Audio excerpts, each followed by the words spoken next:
A New York Times writer just published an article that accidentally makes one of the strongest cases for robot job replacement I've seen yet. It was a piece on immigrant workers being displaced by automation. He profiled a dairy farm using robots that more than tripled production with half the workers. The efficiency gain was used as a side note in a political argument about immigration, but to me, the robots are the story. To his credit, the author calls automation one of the greatest engines of human progress. But I don't think he realizes that what's taking place at that farm is a preview of what's coming for every industry that's built on manual, repetitive work, whether it's warehousing, fast food, logistics, transportation, and pretty much all white-collar work too. The agricultural robotics market alone is projected to grow from less than $6 billion to more than $30 billion over the next 10 years. And agriculture is actually behind the curve compared to most industries. So if you work in a job that a machine can do well, this story should catch your attention for reasons that go way beyond immigration. Because the question of who fills a job becomes completely irrelevant when the job itself disappears. And that's what this article unintentionally describes. Here are some more examples of what's quietly taking place while largely being ignored. A Dutch company called Lely already has 135,000 dairy robots deployed worldwide. A single unit handles 50 to 70 cows, saving farms up to $145,000 annually just in labor costs, with a payback window of 1 to 3 years on equipment that lasts 7 to 10. The article also mentions the Laser Weeder G2 from Carbon Robotics, but doesn't really get into what it does.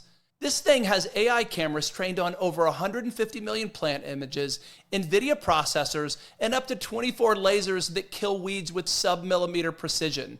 You get 99% weed elimination, up to 80% cost reduction, and a single unit can replace up to 75 people. These machines are running on more than 100 farms across 3 continents right now, and they didn't even exist 5 years ago. The author acknowledges that in 1940, a single farmer could feed about 20 people. Today, that's closer to 170, which obviously didn't happen because we found cheaper labor. That is all technology. Last year, Amazon had some internal documents leaked to the New York Times. They showed the company's plans to automate 75% of operations by 2033. And even though they expect to sell twice as many products by then, they're projecting they won't need to hire more than 600,000 workers they otherwise would have because the positions simply won't exist. Projected savings by 2027 are more than $12 billion. Meanwhile, they have a facility in Shreveport, Louisiana, using 25% fewer workers thanks to 1,000 robots, and they're rolling that out across 40 more facilities in the near future. Nobel Prize-winning MIT economist Darren Acemoglu put it about as bluntly as you can. Once Amazon figures out how to automate profitably, it's going to spread, and one of the largest employers in the country could become a net job destroyer. Then there's White Castle deploying Flippy, an AI-powered robotic fry station from a company called Miso Robotics. The latest generation installs overnight. It runs fryer baskets at double human speed and generates over $75,000 in annual profit per location. And if that's not enough, it is. The workers using it report 87% less walking and fewer burn injuries. So it's not even a trade-off. Now, all of these are still in relatively early stages of rollout, but that's how adoption curves work.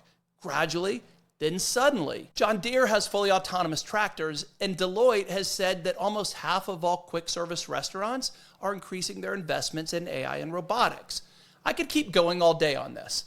Do you really think businesses of all sizes won't replace humans with machines once the economics make sense? Of course they will. They always have. It's not a matter of if at this point. The only questions are how fast and whether anyone is willing to be honest with the workers about what's coming. There's nothing wrong with the New York Times article. I just found it ironic that it focuses on a short-term issue for an industry that will soon be unrecognizable.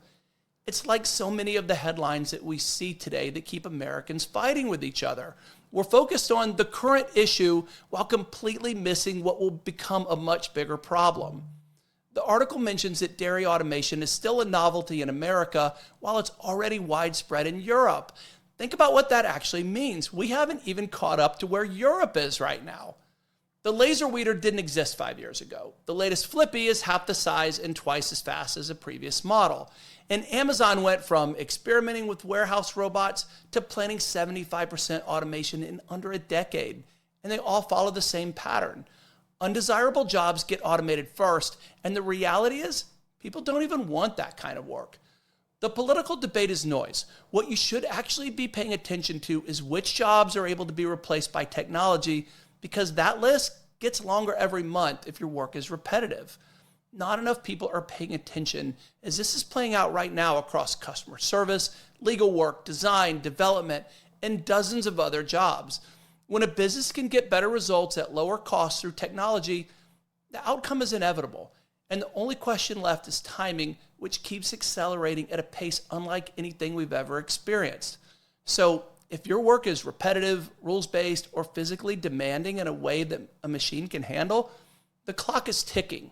Invest in skills that put you on the same side as technology, not in competition with it, because it's a battle you can't win.